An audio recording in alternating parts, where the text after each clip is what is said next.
Aujourd'hui, nous allons faire notre vision board ensemble. Mais attention, pas n'importe quel vision board, on va faire un vision board qui fonctionne vraiment. Donc pour les personnes parmi vous qui ne savent pas ce qu'est un vision board, c'est tout simplement une représentation visuelle de tout ce à quoi vous aspirez. Donc ce que vous voulez accomplir, ce que vous voulez vivre, ce que vous voulez être, ce que vous voulez faire, ce que vous voulez avoir, c'est tout ça. Et chaque élément que vous allez inclure dans votre vision board doit être non seulement spécifique, mais aussi et surtout intentionnel. Après tout, c'est en quelque sorte une combinaison entre vos ambitions, vos objectifs et vos rêves. Donc évidemment, c'est mieux si on fait en sorte de bien choisir ce qu'on inclut dedans. Donc ces différents éléments vont être disposés sur un tableau, qu'il soit digital ou physique. Là, ça va dépendre de vous. Et surtout, sera présent sous différents formats, puisqu'on aura des images, des textes, on aura des mots, des affirmations, des illustrations également, qui suscitent de l'émotion chez vous, qui représentent ce que vous voulez et qui vous motivent, vous tirent vers le haut. Quand je vous le décris comme ça, vous dites ok, peut-être que c'est un superbe moment de scrapbooking et créatif à passer, mais en quoi est-ce que ça va m'aider à atteindre mes objectifs et à manifester tout ce que je veux dans ma vie? En fait, c'est très simple. La visualisation, c'est un outil mental très puissant qui est d'ailleurs beaucoup utilisé par les sportifs. Et le vision board fonctionne très bien pour ça puisqu'il vous aide à visualiser tout ce que vous avez envie d'accomplir. Et quand vous avez devant vous, devant vos yeux, tous les jours, ce que vous voulez atteindre, eh bien forcément, ça va programmer votre cerveau à agir dans cette direction-là. Grâce au biais de confirmation, votre cerveau va rechercher des opportunités et des preuves que ce que vous voyez et ce que vous croyez est possible. Donc essentiellement, il n'y a rien de magique dans le processus de création d'un vision board.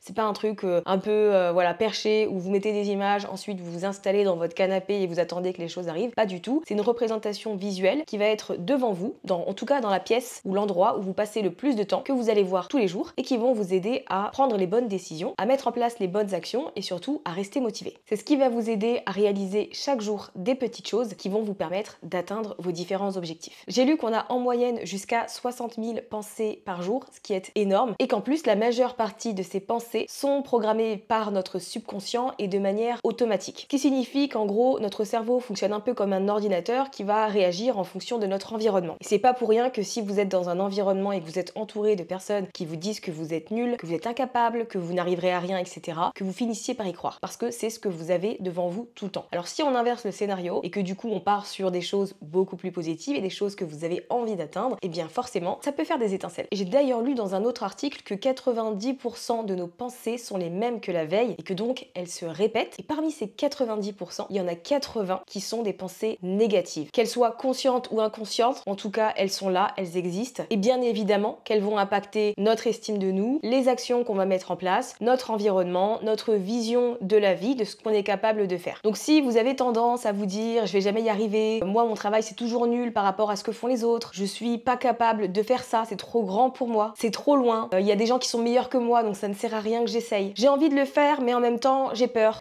que telle chose arrive, donc je vais rien faire et je vais rester dans cette situation qui me convient pas forcément, mais je peux pas aller plus loin. Ce qu'il faut savoir c'est que avec ces informations, vous avez compris que votre cerveau c'est un peu comme un excellent terreau. Et donc si vous plantez les bonnes graines et que vous les arrosez régulièrement avec de l'engrais et plein de bonnes choses, eh bien vous allez avoir de belles plantes par la suite. 90% de nos pensées sont répétitives, 80% sont négatives. Quitte à avoir jusqu'à 60 000 pensées par jour, autant faire en sorte qu'elles nous aident à avancer. Je sais pas ce que vous en pensez. Quoi qu'il en soit, l'un des moyens de retravailler ces pensées et de faire en sorte qu'elles travaillent pour nous, eh bien c'est de créer un vision board et c'est de le passer dans un endroit où on passe beaucoup de temps.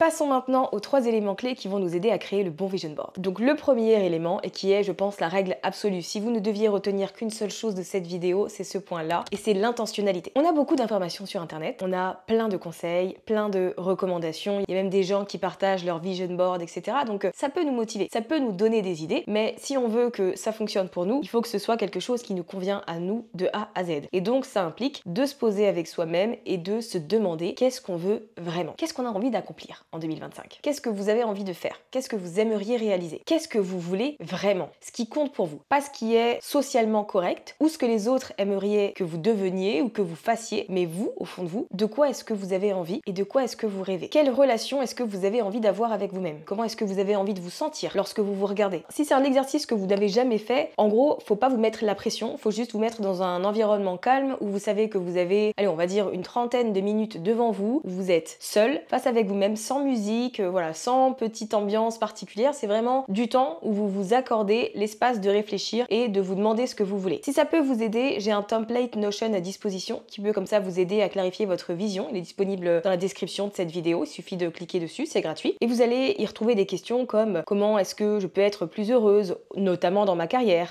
est-ce que j'ai des nouveaux objectifs à ce niveau-là, comment est-ce que je peux avoir un corps et un esprit plus sain, quels sont mes objectifs financiers, pour quel achat important est-ce que je dois économiser, etc., etc. Ça vous permet, en fonction des différentes catégories de votre vie, la carrière, les relations, la spiritualité, toutes ces choses-là, de vous poser les bonnes questions, d'aller chercher les informations importantes pour ensuite être en mesure de se dire, voilà, je vais me poser, je vais créer mon vision board et mon intention pour 2025, c'est ça. Le mot que je vais donner à cette année, c'est ça. La façon dont j'ai envie de me sentir, c'est celle-là. Ce que j'ai envie d'accomplir professionnellement, c'est tel élément. Et le plus important ici, c'est vraiment de ne pas poursuivre les rêves de quelqu'un d'autre et de penser que certains objectifs ont plus de valeur ou d'importance que d'autres. C'est pas parce qu'une personne a par exemple envie je sais pas, c'est démesuré, mais de devenir milliardaire, que si vous n'avez pas du tout envie de tout ça, vous êtes feignant ou feignante ou que vous n'avez pas d'ambition. En fait, chacun a ses propres projets et c'est bien de se réaligner à soi-même plutôt que de se comparer à ce que les autres peuvent se fixer. Par exemple, mon intention principale à moi pour 2025, c'est de développer mon activité de créatrice de contenu sans pour autant perdre mon authenticité entre guillemets. Je veux rester fidèle à moi-même, je veux rester reconnaissante, voilà, je veux pas perdre qui je suis en gros. Et le mot que j'ai choisi pour 2025, parce que j'aime bien faire ça aussi, j'aime bien mettre un mot sur une année, c'est la percée, tout simplement. Je sais que 2025, c'est l'année de ma percée, donc c'est le mot que j'ai décidé de mettre. Je vous invite aussi à le faire, je trouve que c'est cool et en plus si vous le mettez sur votre vision board, ça vous permet de vous rappeler pourquoi vous faites les choses. Le deuxième élément, forcément, c'est que vous avez besoin d'objectifs qui soient spécifiques. En fait, si vous mettez des choses trop floues sur votre vision board, vous ne saurez pas forcément quelles actions mettre en place. Donc plus vous êtes spécifique sur les objectifs que vous avez envie de réaliser, mieux c'est. Par exemple, si l'un de vos objectifs, c'est d'avoir un nouveau job, voilà, un job très précis. Très bien, c'est quoi l'intitulé de ce job? Combien est-ce que vous gagnez? Quel est votre rythme de travail? Est-ce que vous faites du télétravail ou est-ce que vous allez au bureau? Quels sont vos horaires? Voilà, c'est un peu ce genre de détails. Si vous avez envie de déménager, très bien, est-ce que vous voulez vivre dans une maison ou un appartement? Combien de pièces est-ce que vous voulez? Est-ce que vous voulez un étage? Quelle sera la déco? Comment sera le sol? Comment seront les murs? Combien il y aura de fenêtres? Est-ce que ce sera hyper lumineux? Est-ce qu'il y aura un balcon, une terrasse? Et je sais que c'est assez inconfortable de faire cet exercice parce qu'il y a toujours une partie de nous qui nous dit c'est trop beau pour être vrai, c'est trop beau pour que je puisse avoir tout ça. Ce qu'il faut pas oublier, c'est que si on travaille chaque jour, si on a ça devant les yeux, il y a 365 jours dans l'année, si chaque jour on met en place une action qui nous aide à avancer vers notre objectif, celui qui compte le plus pour nous, il n'y a pas de raison qu'il n'arrive pas. Ce qui va notamment payer, c'est la régularité et la discipline. Donc soit on travaille à fond et on y arrive, soit on travaille à fond et on n'y arrive pas, mais parce que ça ne nous était pas destiné et quelque chose de mieux nous attend. Enfin ça c'est ma croyance. Je pars toujours du principe que si un projet n'a pas abouti ou si quelque chose a échoué, c'est pas pour rien. Certes, ça me fait mal sur le coup,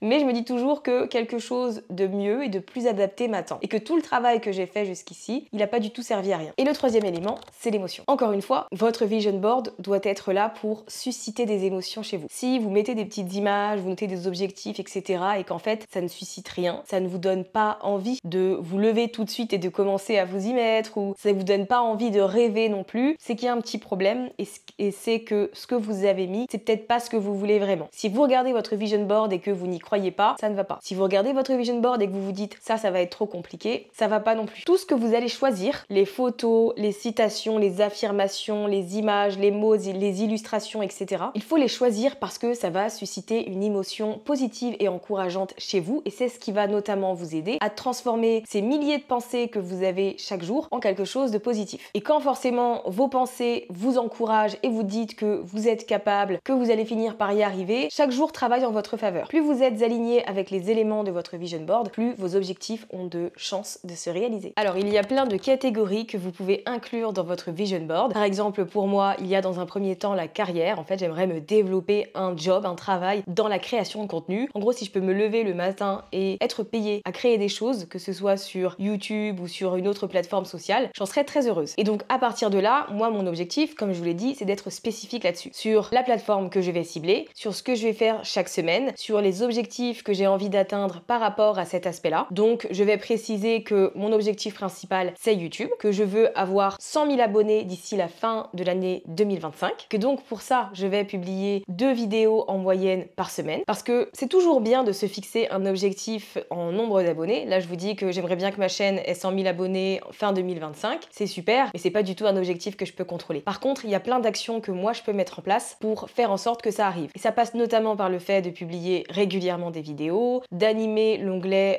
communauté, de réfléchir à des sujets qui seraient intéressants aussi pour vous qui regardez mes vidéos. Donc je vais élaborer et réfléchir à un calendrier éditorial en fonction des statistiques de ma chaîne, etc. Et donc à partir de là, moi, une fois que j'ai tout posé sur le papier, je vais pouvoir aller chercher des images en rapport. Et donc je peux mettre sur mon vision board, moi je fais que du digital parce que j'ai pas envie de m'embêter à imprimer des choses, les découper, les coller, ça fait plein de papier, j'aime pas du tout. Donc je fais en digital, mais vous faites comme vous voulez. Et grosso modo, sur mon vision board, il va y avoir une partie carrière qui va illustrer ce que j'ai envie de vivre professionnellement. Donc faire des voyages en collaboration avec des marques, explorer davantage mon côté créatif, etc. Ensuite, il y a le pôle santé. Le pôle santé, et notamment santé physique, pour moi, il est important. Depuis 1 an et demi, j'ai perdu environ entre 10 et 15 kilos, ce qui est déjà pas mal, mais il m'en reste encore. Et donc, je vais mettre sur, du coup, mon vision board des éléments qui vont m'aider à continuer à travailler là-dessus. Donc, continuer le crossfit. Donc, je vais mettre une fille qui est de ma carnation et qui est fit, parce que mon objectif, c'est pas d'être skinny, c'est pas non plus d'être hyper musclé, c'est d'avoir un corps qui soit en bonne santé, qui soit tonique. Donc, je vais aller chercher une nana qui ressemble plutôt à ça. Et comme je pars là sur un vision board pour l'année 2025, je fais franchement entre nous, je vais pas aller chercher une nana qui a un six-pack et des abdos parce que déjà, c'est pas mon objectif et surtout, je suis réaliste avec moi-même. Je sais que les concessions que ça nécessite d'avoir ce genre de corps, c'est pas hyper compatible avec moi. Donc, je vais également mettre des images, des citations et des mots qui vont illustrer comment j'ai envie de me sentir, comment j'ai envie de me nourrir, comment j'ai envie de me dépenser. Je vais également inclure des éléments en rapport avec la skincare parce que j'ai pas mal de taches sur mes tempes à cause de boutons hormonaux. J'aimerais bien les faire partir. Donc, il faut aussi que j'ai une routine régulière là-dessus. Ensuite, il y a la catégorie mode, tout simplement, et un peu vibe. En fait, j'aime bien l'appeler vibe et pas juste mode parce que c'est une énergie que j'ai envie de transmettre et de dégager. Donc, ça passe à la fois par la façon dont je vais communiquer, comment je vais parler aux gens, comment je vais me tenir, moi déjà, l'intonation que je vais avoir, mais aussi la façon dont je vais m'habiller. Je vous l'ai dit 150 000 fois, je pense. Mais Jasmine Toux, pour moi, c'est... je veux être aussi classe et aussi chic qu'elle. Donc, je vais également mettre des choses qui illustrent tout ça sur mon vision board. Donc voilà, ça vous donne déjà 3 idées de catégories. Après, vous pouvez aller dans la spiritualité, dans les relations, dans les finances. Il n'y a pas de limite, c'est votre vision board, donc c'est vous qui allez fixer les règles. Moi, l'objectif là, c'est de vous donner une idée pour que vous puissiez aussi le faire de votre côté. Et donc, pour retrouver comme ça plein d'images, de mots, moi je commence toujours par Pinterest avant toute chose. Voilà, je vais taper avec une petite recherche par mots-clés, tout simplement la vibe que j'ai envie d'avoir ou ce que je recherche. Je vais aussi utiliser la base de données de photos libres de droit Dupe, parce qu'en fait, c'est des photos qui sont partagées plutôt, ouais c'est ça, faites par des particuliers. Donc moi aussi, je mets des photos dedans que je partage. À partir du moment où tu mets ta photo sur la plateforme, c'est pas un réseau social, c'est une plateforme de photos libres de droit. Donc tu autorises tous les utilisateurs à les utiliser sur leur site, sur leurs réseaux sociaux, etc. Ce qui est bien, c'est que du coup, ce sont des photos réalistes du quotidien. Parce que ce que je trouve embêtant avec les banques de données libres de droit type Pexel, etc., c'est que c'est trop professionnel. C'est pas hyper cohérent. Alors qu'avec Dupe, ce sont des photos que je suis en mesure de prendre, que je suis capable de prendre de mon côté en fonction de certaines situations. Donc je trouve que c'est un site superbe pour ça. Après, voilà, n'hésitez pas à regarder sur des sites internet, des blogs, sur les réseaux sociaux, je sais pas, des petites citations, des mots précis, des illustrations. En fait, tout ce qui existe sur internet peut vous aider à construire votre vision board. Après tout, c'est juste un objet pour vous, donc si vous screenshotez quelque chose qui est sur un magazine en ligne, vous n'aurez pas de problème, il n'y a que vous qui le saurez. Je sais pas si c'est un bon conseil que je suis en train de donner. Si c'est pas le cas, faites comme si j'avais rien dit. Et moi, ce que je vous recommande du coup, si vous le faites en version digitale, c'est de varier les tailles des différents éléments et de mettre en plus grand ce qui compte réellement pour vous. Genre un gros objectif, faut quand même qu'il se dénote de tous les éléments que vous allez mettre sur votre vision board. Et aussi, surtout, vous n'avez pas besoin de 50 photos. Parfois, une dizaine, ça suffit largement. Encore une fois, il n'y a pas de règle. Le but, c'est que vous sélectionniez ce qui fonctionne pour vous et ce qui suscite de l'émotion. On n'oublie pas cet aspect-là. Si une photo ne suscite rien chez vous quand vous la voyez, vous passez votre chemin et vous attendez que quelque chose vous appelle, quelque chose vous fasse rêver. Et si c'est le cas, dans ce cas-là, vous l'enregistrez et vous le mettez sur votre vision board. Voilà, c'est tout. Je vous ai partagé tout ce qu'il est important de savoir en ce qui concerne le vision board, tout ce que moi j'ai mis en place de mon côté. J'espère que ça vous aura aidé. Dites-moi dans les commentaires si vous l'avez déjà fait, celui de 2025, ou si vous allez vous y mettre. Mettez un petit commentaire si vous avez appris une chose dans la vidéo, si vous avez apprécié. Ça m'aide pour mon objectif, ne l'oublions pas. Maintenant, je vous invite à regarder la vidéo précédente à celle-ci où je vous explique comment comment mettre en place un plan pour changer votre vie avant 2025 grâce au concept de Winter Arc un peu retravaillé.